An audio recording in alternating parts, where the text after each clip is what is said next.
manalig na lang sa gobyerno. Kasi ang gobyerno naman talagang kayang umayos sa kanilang pagmimayari, lalo na sa NCAP. Tayo, sila, magkasama tayo para sa kanilang kalapatan. So, kung may pagkukulang man ng NCIP, basta andun pa rin kayo. Kasi kami, hindi rin kami sumusuko.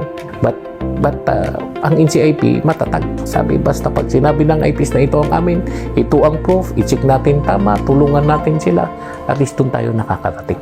So, ang sinasabi ko sa IPs natin, at ganun din ang sinabi ni Chairperson, ito pa lang ay simula. Mas malaking responsibilidad ang nakatang sa inyo para ipagpatuloy nyo. Lupa ito eh. At kung tignan nyo yung lupa nyo, grabe, ang daming kayamanan doon. Itong pinaglalaban natin, lalong-lalo na po sa pagpapatitulo ng ating lupa, ito ay nangangahulugan na talagang amin na yung lupa. Wala nang magkakagin pa kahit sino pa dyan.